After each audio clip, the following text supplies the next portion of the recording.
everybody. First of all, let me make it clear that later this week, we will be discussing the planning process and the details of the events of the WTO. When we have pulled together a clear accounting of the facts of last week's events, we will provide them to you.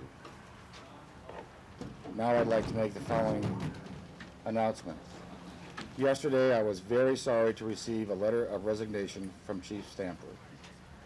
He actually discussed his decision with me on Sunday, and I tried hard to dissuade him from this action.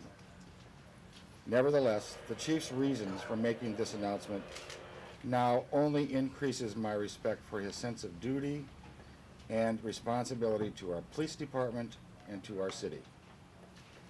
I know the Chief was planning to retire anyway, but he decided to make his announcement early. His purpose is to help the city move through and beyond the events around the week of the WTO as healthy and constructive a way as is possible. I'd like to say a few things about his legacy. It's important to recognize what a great contribution Norm Stamper and his command has made to our city. Starting with community policing, he reached out to communities with long histories of disenfranchisement. He improved the department's record of civil rights regarding sexism, racism, homophobia, and all forms of bigotry and bias. He always marched in the Gay Pride Parade. Within months of taking this office, he created one of the country's best responses to domestic violence. He continued to help lower crime. Norm was willing to take the heat in order to bring real change to the SPD and bring the concept of community policing from rhetoric to reality. When we talk about fearless leaders, this is one man who fits the bill. I know there is much misunderstanding and anger regarding what occurred during the WTO, but let me stop one rumor right here. This decision was Norm's, and Norm's alone. It's going to be very difficult to fill the shoes he will leave behind. The Chief and I talked long and hard about this. I have the highest regard for the man's professionalism and understanding of the current situation. This is entirely his decision. Sadly, I will accept his wisdom and his choice. I'd like to introduce Norm Stamper. Thank you, Paul. Chief Norm Stamper. I didn't really plan on making a statement, but rather to answer your questions. But I think I would like to start with a simple, short statement. And that is that I hope and I believe that at least to some degree my decision to announce my plans now instead of a month from now will depoliticize the issue of the Chief's tenure. If people had the impression that I was interested in professional or occupational survival, motives might be attributed to me that I don't have. I intend to serve this mayor and this community and my own police officers for another 4 months. And during that time to participate fully in the evaluation of every aspect of WTO, the demonstrations, the week that was. As I have said to some reporters this morning, I'm not going to be coy in refusing to answer questions that are associated with our performance at WTO last week, but instead to participate as objectively as I know how in the evaluation, the review, the critique. I would suggest to all parties to the critique, whether they're involved from the outside looking in or part of the rigorous process that will begin, as the mayor has pointed out, very soon, to, as much as humanly possible, avoid the shrillness, the teeth gnashing, the hand wringing, and the finger pointing, that is understandable at a time like this, and to ask tough questions of us as the lead agency, the lead law enforcement agency, about our tactics and our strategy and our preparedness for WTO. And finally, I will repeat something I said throughout the week. I could not be more proud of the men and women of the Seattle Police Department and the extraordinary job that they did last week. Thank you. Chief, was there any one reason why you decided to retire? Not to announce it today, but was there any reason you said, my career's over? Yeah, and I can't speak for anybody else in this room. For those of you who may be nearing what conventional wisdom would say is retirement age, but I've heard it from many others. I don't think you wake up suddenly one morning and say, well, that's the end of this career. It's time to move on. But over I'd say the last 6 to 8 months, I had come to the realization that 2000, in fact, January of 2000 was the proper time for me to hang it up and to pursue other paths for the rest of my life. I just can't see myself in a vegetative state and complete retirement ever. I love working. I love especially working for a cause. But I had reached a point where the job of a police chief was for me. Well, let me put this differently. I don't know how anybody can be a police chief in a large city particularly and not have it become his or her identity. And when it becomes one's identity, that's the time at which it's important to separate from the work and to sort of regain that sense of self that I think is necessary to any kind of a balanced life. Almost every night, and certainly 1 or 2 days of the weekend for the last 6 years, I have been involved as the police chief, attending functions, responding to the various crises that come up in this business.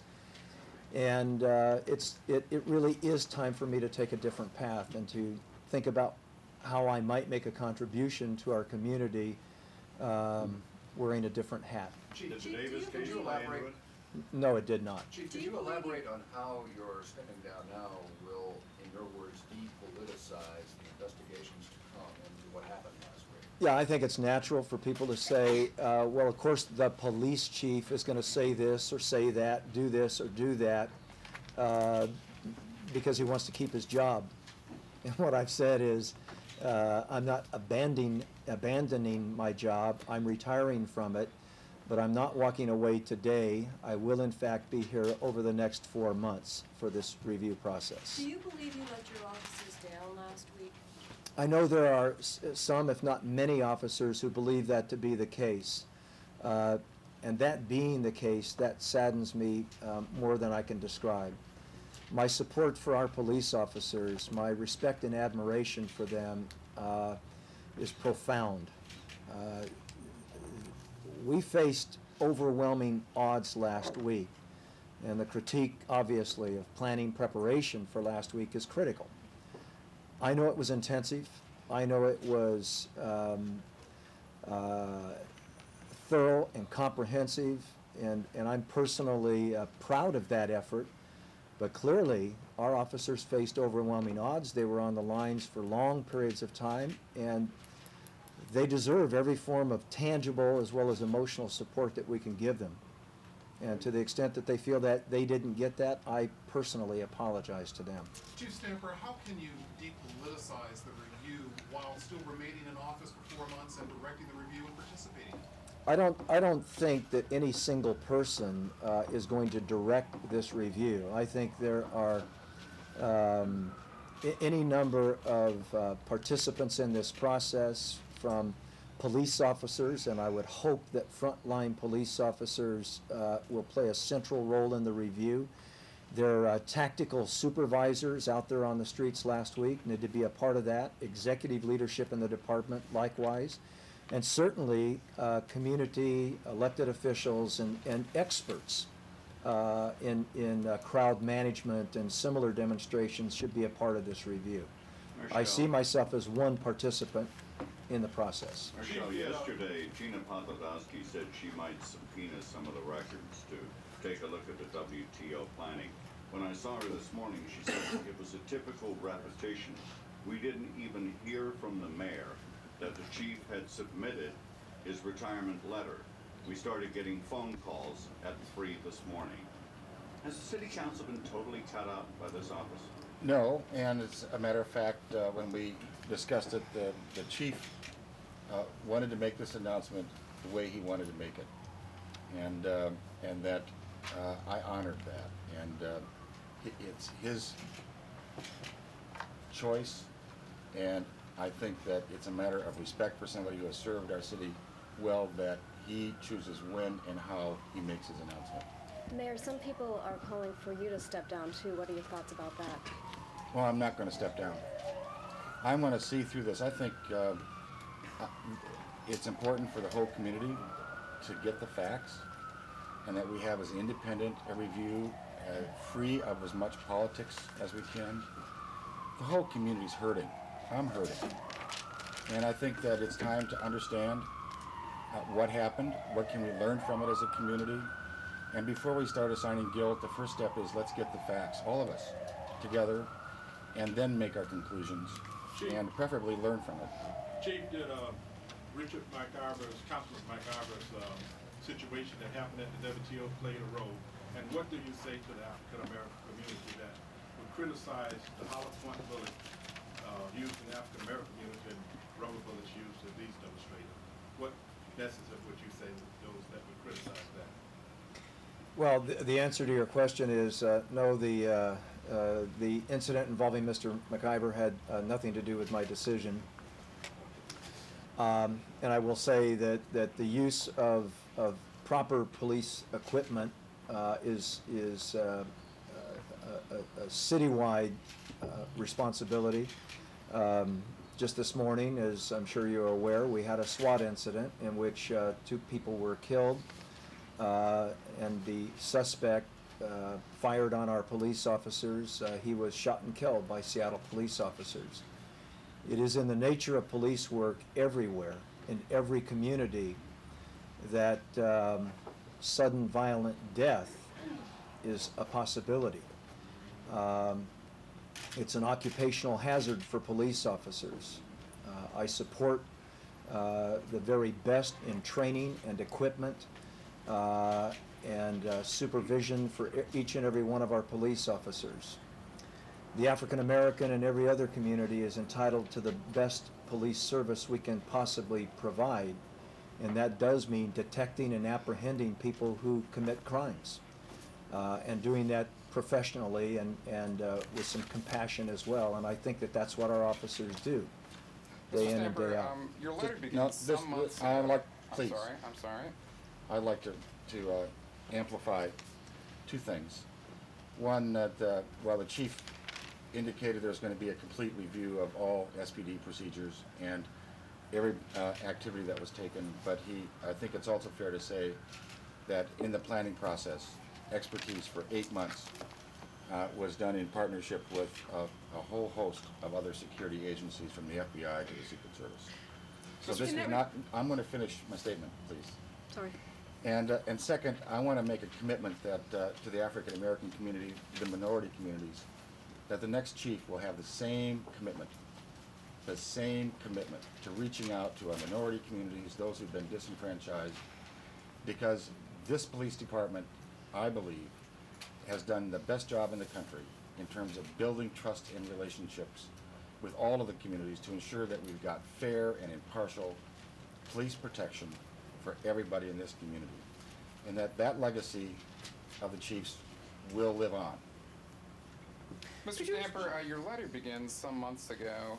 I came to a decision to retire as Seattle's police chief after the city completed its public safety mission for both the World Trade Organization and Y2K. You were asked behind this municipal building on Thursday evening last week if there was any truth to the rumor that you would tender your resignation on Monday, that is, yesterday. You said no, there is no truth to that rumor, and yet here we are, Tuesday, holding a letter that you wrote on Monday, and in fact you did tender your resignation yesterday. So how do you account for this discrepancy? Are you trying to convey to us that you informed Mayor Schell months ago that you had intention to retire? I can answer that right now. He informed me on Sunday. And so the decision was actually made by Mr. Stamper last Sunday and not months ago, as his letter states. No, that's incorrect. I made a decision several months ago that I would be retiring in January, that I would inform my boss, the mayor, in the first week in January. That's after WTO and Y2K operations had been completed, and that I would be leaving at the end of January.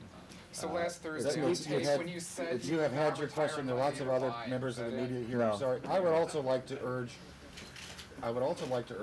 there's going to be ample time over the course of the next days and weeks to discuss a lot of the issues surrounding the WTO. You have a distinguished police force and a distinguished police chief who has a lot of respect in our community, whose absence will be mourned.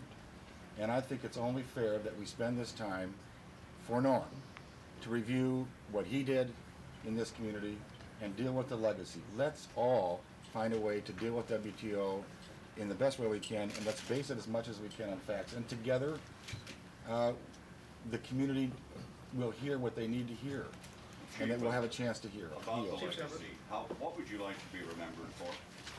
Thank you, Brian.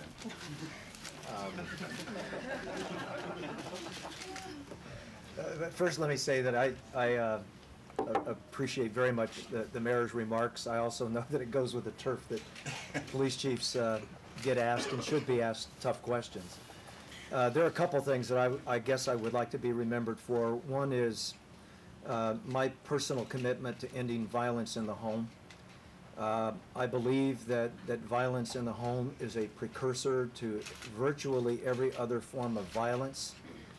Many in this community have heard me say this before, like a broken record, and I'll not disappoint you today. Violence in the home follows children to school. It traumatizes them personally. It interferes with their critical human development, their education. It twists and perverts their way of looking at conflict and disagreement. It follows people into the workplace, literally oftentimes in the form of stalking. It finds its way into gang activity, drive-by shootings, stick-ups. It finds its way into every other form of violence. And I think we have been, as a nation, notoriously timid and ineffective in dealing with domestic violence. I'm very proud to say that in this city, coming from many different quarters and many different components of the leadership picture, an understanding of that reality. When I got here, we had robbery detectives working DV cases, and we only get 16 to 18,000 domestic violence calls a year, which we know to be the tip of the iceberg. If you're a robbery detective, or for that matter, if you're a homicide detective, homicide just having handed off DV cases to robbery before I got to town, I got to tell you, knowing the pecking order of traditional police responsibilities, you're going to be working your murder cases, and you're going to be working your robbery cases, and then you're going to work your DV cases.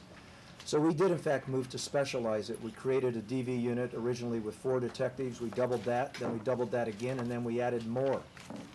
And we now have domestic violence detectives who work felony cases, who work misdemeanor cases, who serve court orders, protection orders. We have domestic violence detectives who go out at night wearing heavily armored ballistic gear to serve warrants on domestic violence fugitives.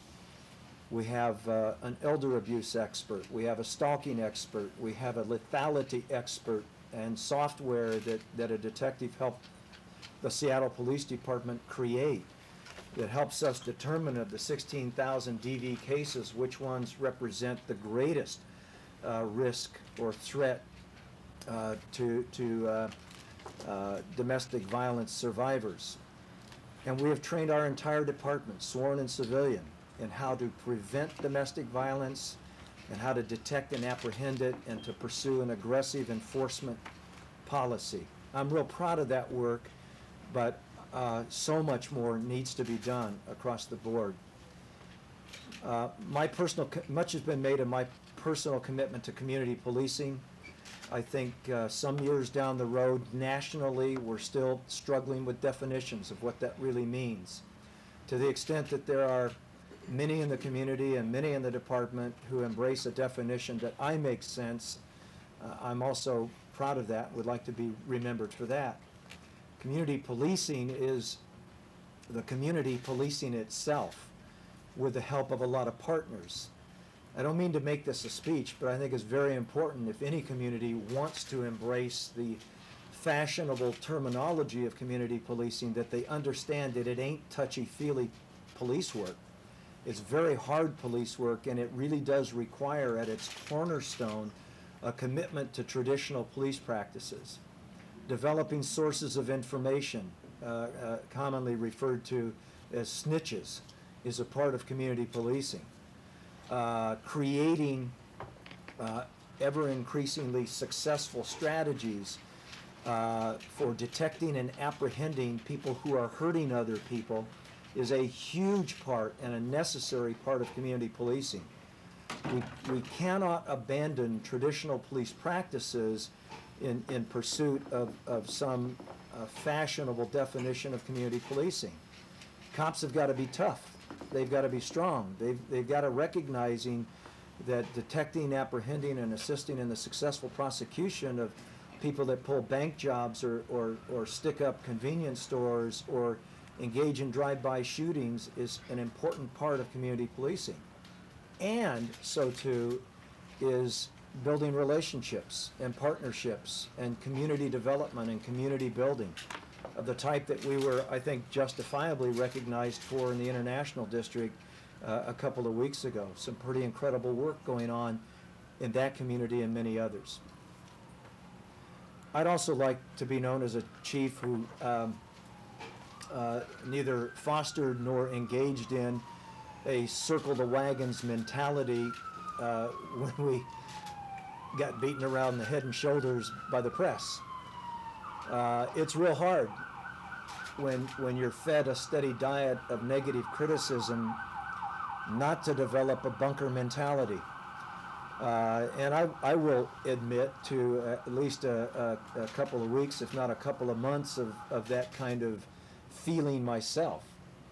We are a public agency that does the public's business, and we have a responsibility to be open, to be accessible, and because we're a big city, talk through the media to our citizens. And when we've done something we shouldn't have done or not done something we should have done, to say that, to accept responsibility for it, to learn everything we can from it and move on. I suspect I could go on and on, but probably shouldn't. Could you respond to some of the specific allegations of the lack of preparedness for the WTO meetings, and specifically that the planning was naive, and that perhaps the administration should have known that it could have gone as painfully wrong as it did? I am going to beg off answering WTO questions simply because, as we have said, and as we will deliver on our promise, there will be a thorough review of all aspects of our response to WTO. Chief, Getting given your back to your long legacy then. accomplishments and your obvious passion for the job, doesn't it anger you that the inevitable perception will arise is that you're taking the fall for what happened last week? It doesn't anger me. It's inaccurate. I don't accept the label of either victim or martyr. I've reached the end of my career in policing.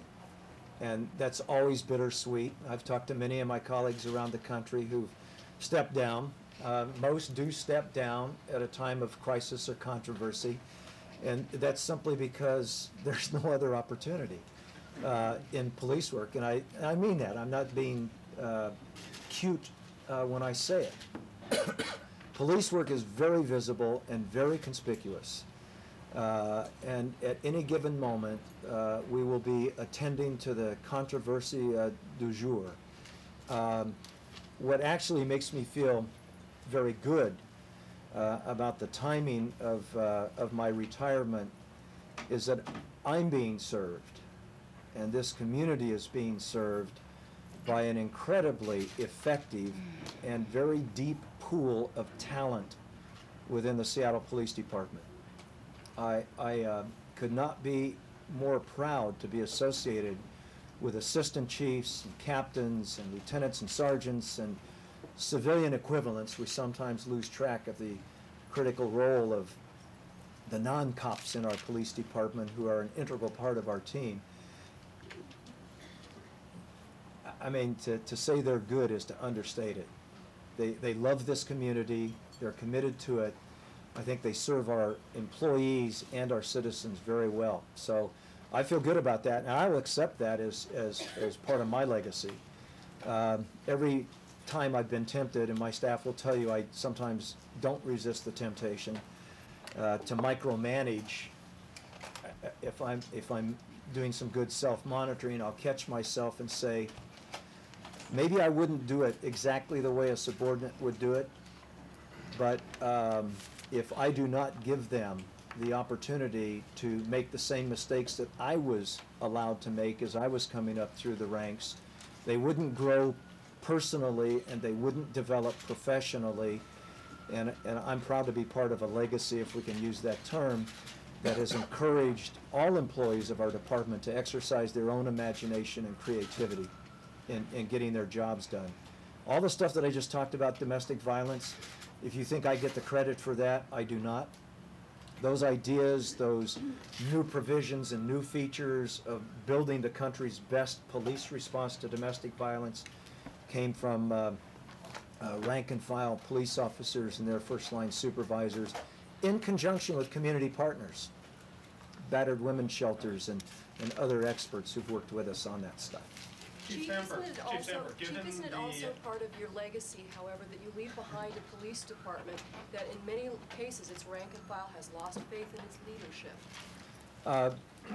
I certainly know that there are police officers who feel that they did not get the support they needed last week, or who may have other problems or concerns with me that predate last week. I do not try to please everybody. I would love to do that, but I know it's not in the cards.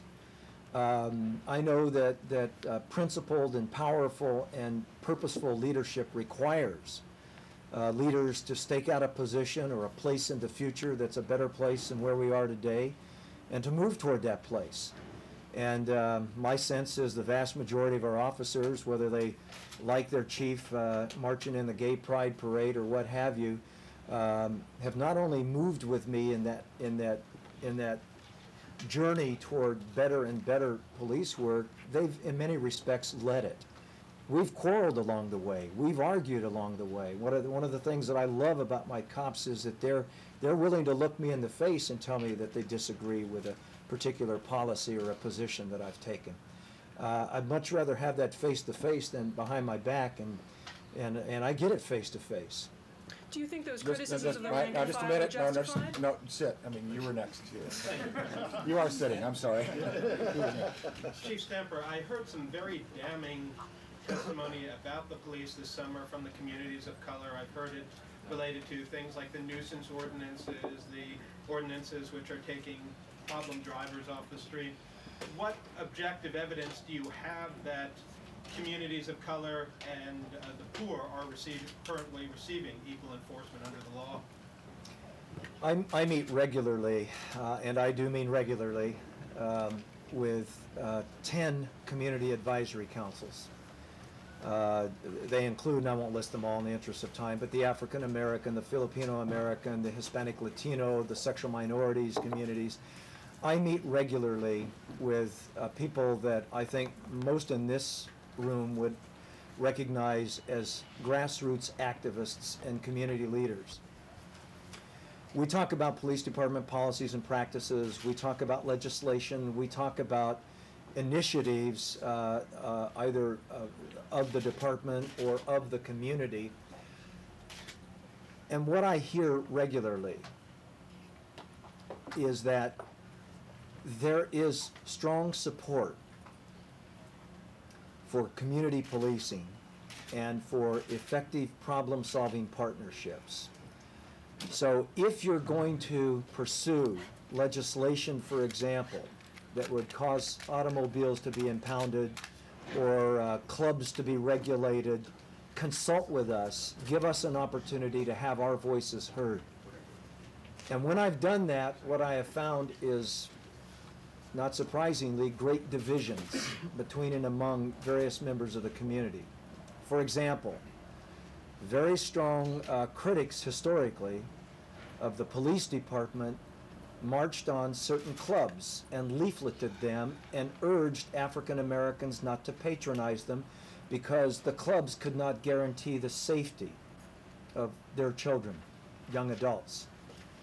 I've heard from people at the neighborhood level of the effects of extremely loud noise on their quality of life. Historically, I think cities and police departments have sort of accepted certain conditions, up through and including in some cases pretty serious crimes, as a way of life in certain communities. That represents for me a form of insidious racism and classism that's unacceptable to me personally. So there's not an easy answer to that. We do know that individuals driving on suspended license are at far greater risk to be involved in serious accidents, to cause death, to cause injury. They are almost by definition irresponsible in their driving habits. And at the same time, I think we've heard from our community that there are ways to reduce the harmful effects on their economic situation. We have a bottom line in policing, and by policing I mean the community accepting a definition of some degree of self-determination in community regulation and neighborhood policing that says we take personal responsibility for our own behavior. Chief. I want to just Chief, okay. add one thing here, and as proof, I mean, nobody gets to perfection, but in the heat on Thursday morning, I had residents of Capitol Hill telling me, and we were having lots of different police officers from around the region helping us on Wednesday, and I don't want to diminish the importance of that effort, but asking for, can we have our Seattle police back? And because they talk to us. And in many ways, you can't have a better statement of the relationships that have been established between our police and their community than that simple request. And it seems to me that significant progress has been made over the years in this community. I want to see that continue. That, I think, is a legacy. That is not to say that we've in any means achieved perfection. Who will replace the chief? That's a process that will, after I have time to talk with the council, we'll establish a procedure. I'm only saying now that we have a lot of highly qualified police inside our department. That's a credit to Norm that he has developed a capable talent that certainly makes that one consideration. No decision has been made. None will be until after I have a chance to talk with the new council. Mayor, how difficult is that, and sitting next to this chief, you obviously have a lot of respect for Chief Stamper, how difficult is it going to be for you personally to try to help find someone new? It's my job. It's always hard to pick a police chief. It's a very important position for the whole community. And that I'm going to take the time it takes to get the correct procedure in place and proceed with it diligently, and again, in association with the council. And probably with the community as well, that we just haven't had time to think through how we establish the procedure. It has been a very busy week. Chief, yesterday one of your assistant chiefs told us that in his opinion, media coverage of the violence during the WTO conference led to more violence and contributed to the problem. Do you agree with that assessment? Do you think the news coverage made things worse? Well, I was asked a question last week, what effect did the media have, the sort of continuous live coverage, what effect did it have on the demonstrations? And I would only echo what I said last week. If my behavior is being observed just as it is at this moment, I'm going to behave in a particular way. I know that a lot of people will watch what you are recording right now. Does that affect my behavior? Of course it does. If I'm a demonstrator and I'm seeking attention, it's going to affect my behavior to know that millions upon millions, perhaps even internationally, could be watching. So I think his answer is accurate. I don't think demonstrators were engaging in an act and running to a television set to see how that's going to be covered, but I don't think anybody in this room underestimates the power of the media. Well, let me ask you this. Do you think it had an effect on the police officers? Because we've all seen some video of incidents that do look very disturbing. Those are your words, troubling. And the police officers must have known that there was media coverage as well. Well, let me clarify something. I was asked a question, did you see any images on television that were troubling? My answer to that was yes. And I was referring to one specific image that has been covered quite extensively, and I know from friends around the country it has shown up on their television sets. I don't know what preceded that incident. I don't know what provoked that incident. I would love to know that. And I got to tell you, if a police officer is in imminent danger, I've said this throughout my career as a so-called touchy-feely police chief. If one of my police officers is getting his or her lunch, then I would expect that police officer to defend himself or protect himself, and I will never apologize for that. So I don't know what preceded that. The footage is not there. It was a disturbing image. And in fact, field supervision took care of that, and the appropriate agency also followed up and took the appropriate action. One more question. Mayor, can I ask you, you said it will be an independent study of what happened during WTO. Do you have any idea exactly what the chief's role will be, and whether it will be civilians or government that will be looking back at what happened during WTO? Brian, I'll have more to say about this later in the week. I'm going to finish. Public, Mayor? Yes, because what we need as a community is for serious self-assessment by everybody involved. In the case of the planning process, there were citizens involved who did a lot of the planning. In the case of the security planning, there were lots of agencies involved for 8 months. In the case of my performance, a self-assessment. How we manage to collect all those facts and make sure they're shared in an open way with the public, and that we examine not only what happened, but what can we learn from them and what actions we should take as a consequence is something that I think should be independent, free from as much as we can politics in this, and as soon as we can, so that we can get back to the living and creating the most beautiful city in the country. So, but I need some time to construct something and discuss with who can do this, and so that is something I'm working on right now, Brian. Do not have the details. I'll announce them when I do. During the Do you process believe that you the just WTO described, was a during no-win the process you situation? just described, did you ever at any point? Ladies first. That last question. I was wondering if you believe, Chief, that the WTO conference was a no-win situation, because some critics say the police weren't tough enough. Other critics, of course, say the police were way too tough. Did you feel it was a catch-22 situation?